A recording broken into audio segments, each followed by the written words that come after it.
Good evening to all. आज का हमारा विषय है नीति शास्त्र का स्वरूप एवं क्षेत्र, nature and scope of ethics. इसको जानने के लिए इसको हमने दो भागों में विभाजित किया है, नीति शास्त्र का स्वरूप और नीति शास्त्र का क्षेत्र। तो सबसे पहले हम ये जानेंगे कि इसको हम कैसे समझें और इसकी पृष्ठभूमि क्या है। तो इसकी पृष्ठभूमि समझने के लिए हम कुछ चीज़ों पर ध्यान देंगे। पहली चीज़ तो ये है कि नीति शास्त्र, जिसको अंग्रेजी में एथिक्स कहते हैं, ये मोरालिटी का भी पर्यायवाची है। एथिक्स एथोस एवं मोरालिटी मोरा शब्द से बना है। दोनों का अर्थ है सामाजिक रीति रिवाज, अतः नीति शास्त्र सामाजिक जीवन से संबंधित है। तो पहली तो ये अवधारणा हमें स्पष्ट कर लेनी है अपनी, कि नीति शास्त्र सामाजिक जीवन से बहुत गहरे अर्थों में संबंधित है। और इसमें आपने ये भी देखा कि नीति शास्त्र को अंग्रेजी में एथिक्स कहते हैं और कई बार इसको मोरालिटी भी कह दिया जाता है, लेकिन इसका सही जो पर्यायवाची है वो है नीति शास्त्र। तो नीति शास्त्र को एथिक्स या मोरालिटी सामान्य अर्थों में कह दिया जाता है, लेकिन नीति शास्त्र का वास्तविक जो पर्याय है वो अंग्रेजी में एथिक्स है।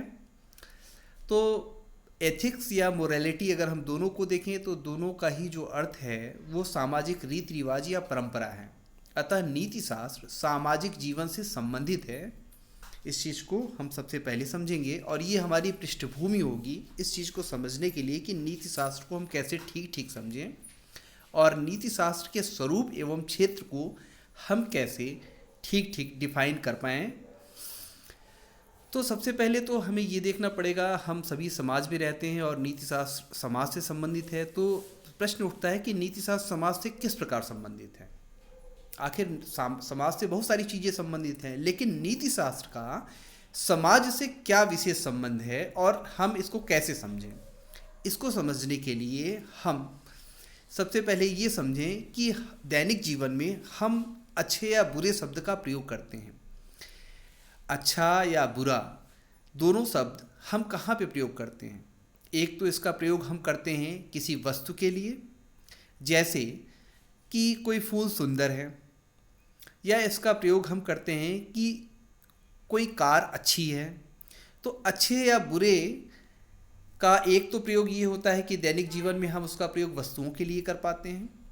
दूसरा, अच्छे या बुरे दोनों शब्दों का प्रयोग हम किसी व्यक्ति के किसी कर्म का मूल्यांकन करने के लिए करते हैं। जैसे मान लीजिए कि आपने किसी की सहायता की, ये सहायता करना आपका कर्म है, इस कर्म को हम अच्छा कहते हैं। या आपने किसी को गाली दी तो आपके इस कर्म को हम बुरा कहते हैं। तो अच्छे या बुरे शब्द का प्रयोग दो अर्थों में हो सकता है। एक तो वस्तुओं को अच्छा या बुरा कहा जा सकता है, दूसरा किसी मनुष्य के किसी कर्म को अच्छा या बुरा कहा जा सकता है।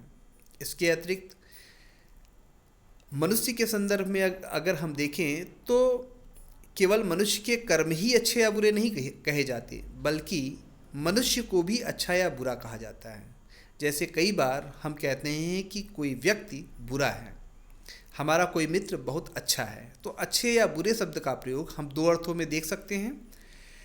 पहला, एक वस्तुओं के लिए, नीति शास्त्र का संबंध वस्तुओं के संबंध में अच्छे या बुरे के प्रयोग से नहीं है। नीति शास्त्र का संबंध मनुष्य के अच्छे या बुरे कर्म या किसी मनुष्य के अच्छे या बुरे चरित्र से संबंधित है। तो सामाजिक जीवन में अगर हम देखें तो सामाजिक जीवन में हम किसी भी मनुष्य के कर्म को या स्वयं मनुष्य को अच्छा या बुरा कहते हैं। तो नीति शास्त्र का संबंध इसी से है कि हम किसी मनुष्य को या उसके कर्म को अच्छा या बुरा कहते हैं। तो ये तो इसकी पृष्ठभूमि हो गई कि नीति शास्त्र क्या है, नीति शास्त्र का सामाजिक जीवन से क्या संबंध है। इसको अभी हमने मोटे मोटे तौर पे समझा। अब इतना समझने के बाद कि नीति शास्त्र का घनिष्ठ संबंध मनुष्य के कर्म अथवा उसके चरित्र से है, अब हम ये देखेंगे कि नीति शास्त्र का स्वरूप क्या है। इसके बाद हम ये देखेंगे कि नीति शास्त्र का क्षेत्र क्या है।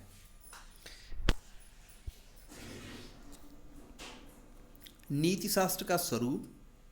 नीति शास्त्र के स्वरूप में आपको दो चीज़ें ध्यान में रखनी है कि नीति शास्त्र का स्वरूप या नेचर ऑफ एथिक्स जब कहा जाता है तो आपको दो चीज़ें बतानी होती हैं, आपको दो चीज़ें समझनी होती हैं, दो चीज़ें लिखनी होती हैं या दो चीज़ें बतानी होती हैं। पहला, नीति शास्त्र क्या है, अर्थात नीति शास्त्र की आप परिभाषा देंगे। दूसरा, आप बताएंगे कि नीति शास्त्र की विशेषताएं क्या हैं। इन दोनों चीज़ों को जान के आप यह जान पाते हैं कि नीति शास्त्र क्या है। इसी को नीति शास्त्र का स्वरूप कहते हैं। तो हम प्रारंभ करते हैं, नीति शास्त्र क्या है। तो यह इसकी डिफिनेशन है, यह इसकी परिभाषा है। नीति शास्त्र सामाजिक मनुष्य के ऐच्छिक कर्म या स्वयं मनुष्य का अच्छे या बुरे के रूप में मूल्यांकन करने वाले नियमों या सिद्धांतों का अध्ययन करने वाला नियामक या आदर्शमूलक विज्ञान है। थोड़ा सा परिभाषा में जटिलता है, इसको हम थोड़ा सा समझ लें। तो पहली चीज़ तो ये कि नीति शास्त्र सामाजिक मनुष्य के ऐच्छिक कर्म या स्वयं मनुष्य का अच्छे या बुरे के रूप में मूल्यांकन करता है। तो सामाजिक मनुष्य वह है जो किसी समूह में रहता है। समाज का मतलब ही है कि दो या दो से अधिक व्यक्ति जब साझा लक्ष्य के लिए प्रयासरत रहते हैं और आपसी संबंध निर्मित करते हैं तो वो सामाजिकता कहलाती है।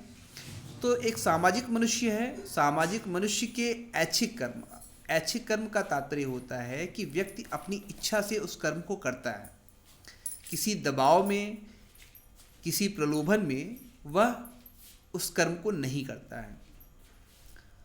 तो सामाजिक मनुष्य के ऐच्छिक कर्म का तात्पर्य यह हुआ कि समाज में रहने वाला मनुष्य जब अपनी इच्छा से किसी कर्म को करता है तो उसी कर्म को हम अच्छे या बुरे के रूप में मूल्यांकन कर पाते हैं। दूसरा, स्वयं मनुष्य का अच्छे या बुरे के रूप में मूल्यांकन होता है। इसको कहते हैं मनुष्य के चरित्र का मूल्यांकन, अर्थात कोई व्यक्ति अच्छा है, कोई व्यक्ति बुरा है। जब हम इस तरह के कथन प्रयोग करते हैं तो इसका तात्पर्य यह होता है कि हम किसी मनुष्य का मूल्यांकन कर रहे हैं। तो नीति शास्त्र सामाजिक मनुष्य के कर्म का या स्वयं सामाजिक मनुष्य का अच्छे या बुरे के रूप में मूल्यांकन करने वाले नियम या सिद्धांत। जब हम किसी कर्म को, किसी मनुष्य को अच्छा या बुरा कहते हैं तो हम किसी आधार पर किसी कर्म या मनुष्य को अच्छा या बुरा कहते हैं। उदाहरण के रूप में मान लीजिए कि हम सभी जानते हैं कि सत्य बोलना चाहिए और अगर कोई व्यक्ति सत्य बोलता है तो हम ये कहेंगे कि वह उस व्यक्ति का कर्म अच्छा है। अगर सामाजिक नियमों के अनुसार हम देखें तो किसी मनुष्य में अगर साहस का गुण है तो हम देखते हैं कि किसी मनुष्य में साहस की वृत्ति पाई जाती है तो हम उसको अच्छा कहते हैं। इसी के विपरीत अगर सामान्य नियम यह है कि चोरी करना बुरी बात है और अगर कोई व्यक्ति चोरी करता है तो हम उसको बुरा कहते हैं। तो एक तो ये हो गया कि मनुष्य का अथवा उसके कर्म का मूल्यांकन अच्छे या बुरे के रूप में किया जाता है। यह जो मूल्यांकन है यह इस मूल्यांकन का एक आधार होता है, अर्थात जिसके आधार पर, जिस चीज़ को देखकर हम किसी व्यक्ति के कर्म अथवा स्वयं व्यक्ति को अच्छा या बुरा कहते हैं, उसको मूल्यांकन करने वाले नियम या सिद्धांत कहते हैं। तो बहुत सारे नियम या सिद्धांत हैं जो किसी कर्म को अच्छा या बुरा बताते हैं। इन्हीं सिद्धांतों का अध्ययन करता है नीति शास्त्र।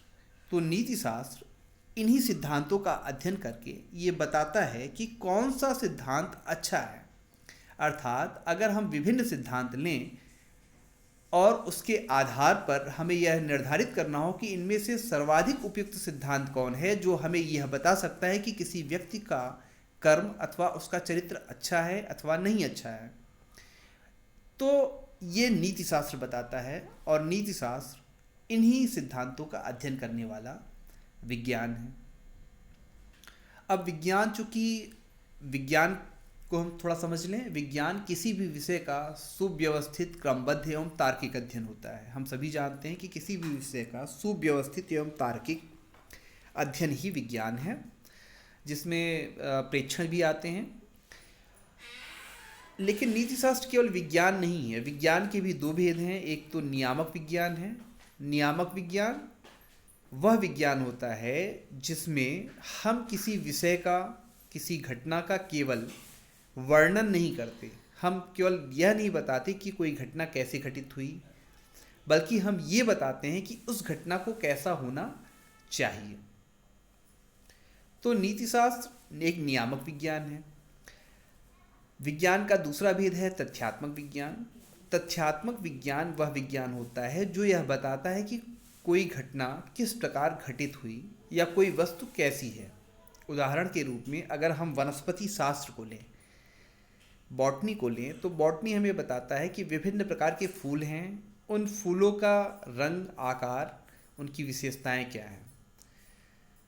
तो बॉटनी या वनस्पति विज्ञान एक तथ्यात्मक विज्ञान है, जबकि नीति शास्त्र नियामक विज्ञान है। ये बताता है कि किसी घटना, किसी वस्तु को कैसा होना चाहिए।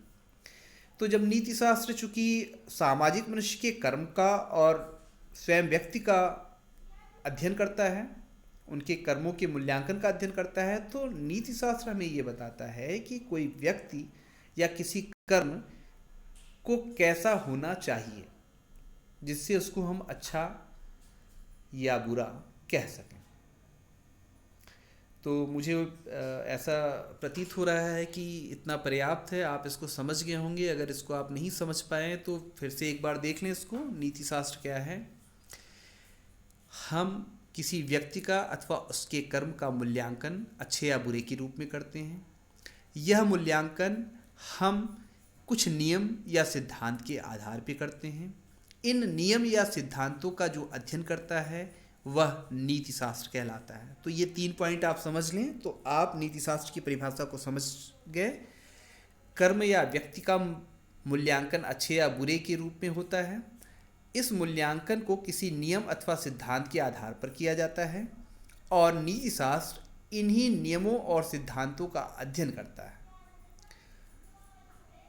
तो ये नीति शास्त्र की परिभाषा हो गई। नीति शास्त्र की अगर ये परिभाषा आपको स्मरण है, अगर आपने इस परिभाषा को ठीक समझ लिया है, तो अब नीति शास्त्र की विशेषताएं आप आराम से बता सकते हैं, जो कि नीति शास्त्र की परिभाषा से ही निकलती है। जैसे देखें, नीति शास्त्र की परिभाषा से नीति शास्त्र की निम्न विशेषताएं परिलक्षित होती हैं।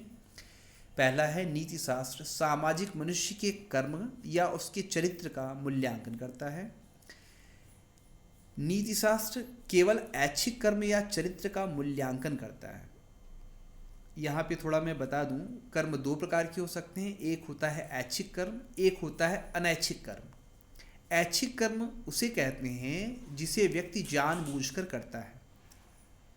अनैच्छिक कर्म उसे कहते हैं जिसे व्यक्ति अपनी इच्छा से नहीं करता है। ऐच्छिक कर्म का उदाहरण है कि आप किसी की सहायता करते हैं। अनैच्छिक कर्म का उदाहरण है आप सांस लेते हैं। किसी की सहायता करना या न करना ये आपकी इच्छा पर निर्भर है, इसलिए यह ऐच्छिक कर्म है। जबकि सांस लेना अनैच्छिक कर्म है, क्योंकि आपकी इच्छा पर नहीं है। अगर आप न भी चाहें तो भी आपको सांस लेना पड़ेगा, क्योंकि यह शरीर की एक प्रक्रिया है जिस पे आपका कोई बस नहीं है। तो नीति शास्त्र सामाजिक मनुष्य के कर्म या उसके चरित्र का मूल्यांकन करता है, लेकिन केवल ऐच्छिक कर्म या चरित्र का मूल्यांकन करता है। ऐसे कर्म या ऐसे चरित्र जो किसी प्रलोभन या किसी दबाव के फलस्वरूप निर्मित हैं, उनका यह मूल्यांकन नहीं करता है। फिर नीति शास्त्र इन ऐच्छिक कर्म या चरित्र के मूल्यांकन करने के लिए जो नियम एवं सिद्धांत प्रस्तुत किए जाते हैं, उनका अध्ययन करता है। यह नियम या सिद्धांत यह बताते हैं कि किसी कर्म को हम अच्छा या बुरा कैसे कह सकते हैं।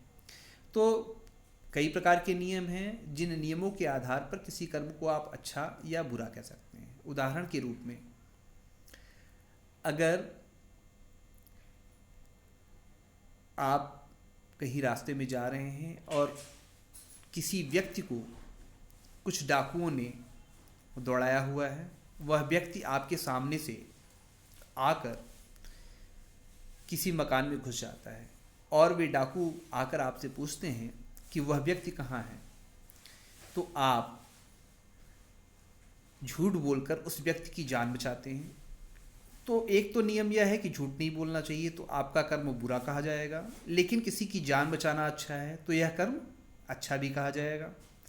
तो नीतिशास्त्र यही बताता है कि किन आधार पे इस कर्म को हम अच्छा या बुरा कहेंगे, या कौन से सिद्धांत या नियम इस परिस्थिति पर लागू होंगे। तो नीतिशास्त्र उन नियमों एवं सिद्धांतों का अध्ययन करता है जिनके आधार पर कर्म या चरित्र को अच्छा या बुरा कहा जाता है। चौथा पॉइंट आप देख लें, यह एक नियामक या आदर्शमूलक या मानकीय विज्ञान है। वैसे मैंने थोड़ा सा एक्सप्लेन कर दिया है कि नियामक विज्ञान, आदर्शमूलक विज्ञान या मानकीय विज्ञान क्या होता है। देखिए यहाँ पे लिखा भी है, मानकीय का अर्थ है कि यह बताता है कि कर्म या चरित्र के मूल्यांकन के कौन से सिद्धांत होने चाहिए। अतः यह तथ्यात्मक विज्ञान से भिन्न है जो केवल किसी विषय का वर्णन करते हैं। तथ्यात्मक विज्ञान किसी विषय का केवल वर्णन करते हैं, जबकि मानकीय विज्ञान ये बताते हैं कि किसी वस्तु को या किसी घटना को या किसी व्यक्ति को कैसा होना चाहिए। तो स्पष्ट रूप से हम समझ लें कि नियामक या आदर्शमूलक विज्ञान वह विज्ञान है जिसका संबंध चाहिए से होता है, जबकि तथ्यात्मक विज्ञान वह विज्ञान होता है जिसका संबंध चाहिए से न होकर घटना के वर्णन से होता है। तो मुझे लग रहा है कि अब आपको स्पष्ट हो गया होगा। तो एक बार फिर से हम देख लेते हैं नीति शास्त्र का स्वरूप। इसमें हमें ये बताना है कि नीति शास्त्र क्या है, उसकी परिभाषा, और फिर नीति शास्त्र की विशेषताएं। अगर आप नीति शास्त्र की परिभाषा आपको स्मरण है तो उसी के आधार पर आप नीति शास्त्र की विशेषताएं बता सकते हैं।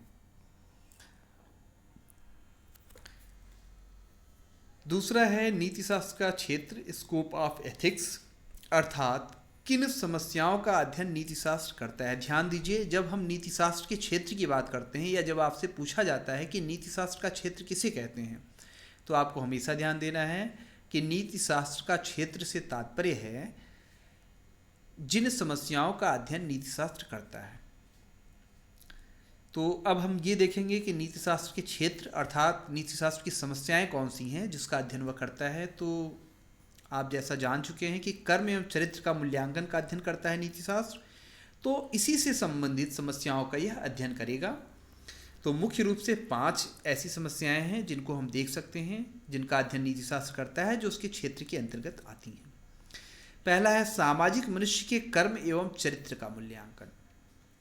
जैसा नीति शास्त्र की परिभाषा से स्पष्ट है, नीति शास्त्र का जो क्षेत्र है या विषय है वो सामाजिक मनुष्य के कर्म एवं चरित्र का मूल्यांकन है।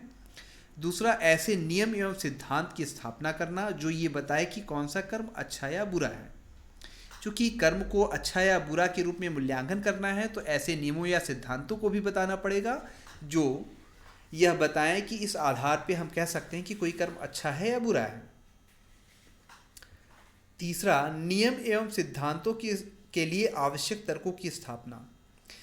केवल नियम या सिद्धांत बता देने से ही काम नहीं चलता, नीति शास्त्र यह भी बताता है कि इन नियमों एवं सिद्धांतों का तार्किक आधार क्या है। जैसा मैंने बताया कि नीति शास्त्र एक विज्ञान है जिसमें तर्क या बुद्धि की प्रधानता होती है, तो नीति शास्त्र हमें यह भी बताता है कि जिन नियमों या सिद्धांतों की स्थापना वह कर रहा है उनको किन तार्किक आधारों पे उचित ठहराया जा सकता है। फिर नीति शास्त्र मानव जीवन के लिए अंतिम लक्ष्य की खोज करता है। ये थोड़ा सा पॉइंट आपको ऐसा लग सकता है कि मानव जीवन के लिए अंतिम लक्ष्य की खोज यह क्यों करता है, तो मैं आपको बता दूं कि चूँकि मनुष्य के जो कर्म होते हैं या जो मनुष्य का चरित्र है वह किसी न किसी उद्देश्य की प्राप्ति के लिए निर्मित होता है या किया जाता है। जब भी आप कोई कर्म करते हैं तो उसका कोई ना कोई उद्देश्य रहता है। प्रश्न उठता है कि आपके जो कर्म हैं, अभी के जो आपके कर्म हैं, उसका एक तात्कालिक उद्देश्य हो सकता है, एक दीर्घकालिक उद्देश्य हो सकता है।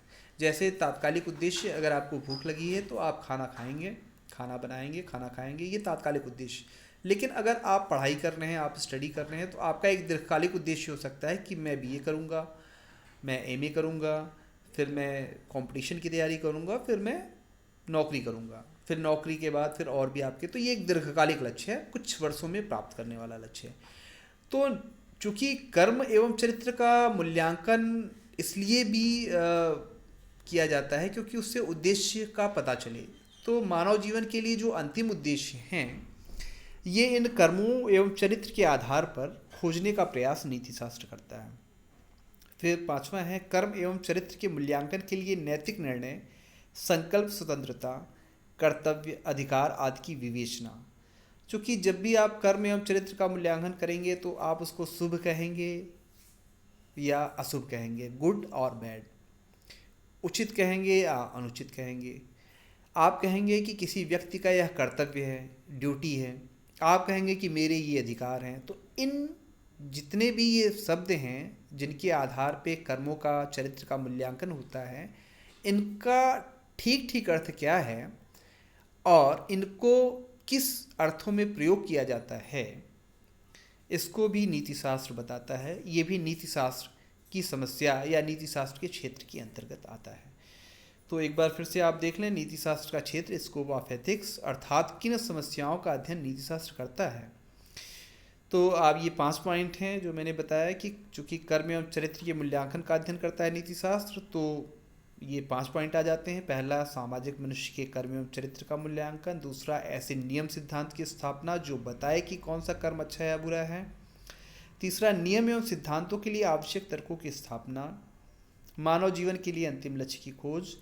और कर्म एवं चरित्र के मूल्यांकन के लिए नैतिक निर्णय, संकल्प स्वतंत्रता, कर्तव्य, अधिकार आदि नैतिक शब्दों की विवेचना। इन्हें नैतिक शब्द कहते हैं, जो नैतिक निर्णय, संकल्प स्वतंत्रता, कर्तव्य, अधिकार आदि की विवेचना। तो मुझे उम्मीद है कि आपने इन चीज़ों को ठीक से समझ लिया होगा और आपको ये समझ में आ गया होगा कि नीति शास्त्र के क्षेत्र के अंतर्गत हमें किन बिंदुओं को रखना है। तो ये जो आज का जो टॉपिक हमने समाप्त किया है, इस टॉपिक में आपको ये ध्यान देने की बात है कि जो भी नोट्स अगर आपको चाहिए तो ये नोट्स के फॉर्म में ही ये लिखा हुआ है, पूरा ही नोट्स के फॉर्म में है। तो अगर आपको एग्ज़ाम में लिखना है तो एग्ज़ाम में आप ऐसे ही लिखेंगे, थोड़ा सा इसका विस्तार कर सकते हैं। ये संक्षेप में, स्वयं ये संक्षेप में है, इसका आप विस्तार कर सकते हैं आवश्यकता अनुसार। जैसा कि मैंने बताया, इनकी व्याख्या की है, उसके आधार पे आप इसका विस्तार कर सकते हैं। विस्तार न भी करें तो ये इतने पर्याप्त हैं कि आप इसको अपने एग्ज़ाम में लिख सकते हैं। तो एक तो ये हो गया। और दूसरी चीज़ ये आपको ध्यान रखनी है कि हमें चीज़ों को रटना नहीं है, हमें चीज़ों को समझना है। जैसे नीति शास्त्र का स्वरूप, नेचर ऑफ एथिक्स, ये आपके पाठ्यक्रम में हो सकता है। और नीति शास्त्र का स्वरूप में 2 चीज़ें आपको ध्यान रखनी कि 2 चीज़ें आपको बतानी होती हैं। नीति शास्त्र क्या है, अर्थात नीति शास्त्र की परिभाषा और उसकी विशेषताएं। फिर नीति शास्त्र का क्षेत्र क्या है, तो स्कोप ऑफ एथिक्स, अर्थात नीति शास्त्र किन समस्याओं का अध्ययन करता है। ये अगर आप 5 बिंदु जानते हैं तो आप इसको लिख लेंगे। अब थोड़ा सा नीति शास्त्र के स्वरूप एवं क्षेत्र के विषय में हम थोड़ा सा और समझ लें।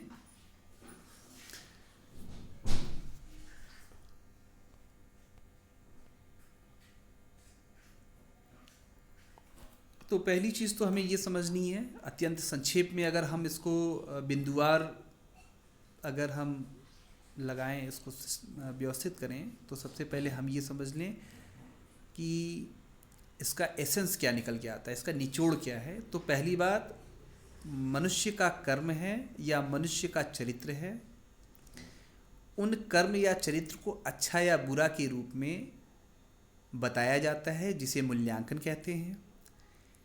अच्छा, किसी कर्म या चरित्र को अच्छा या बुरा बताने के लिए कुछ नियम या सिद्धांत होते हैं। इन नियम या सिद्धांत का जो अध्ययन करता है वो नीति शास्त्र कहलाता है। तो ये नीति शास्त्र की परिभाषा हो गई।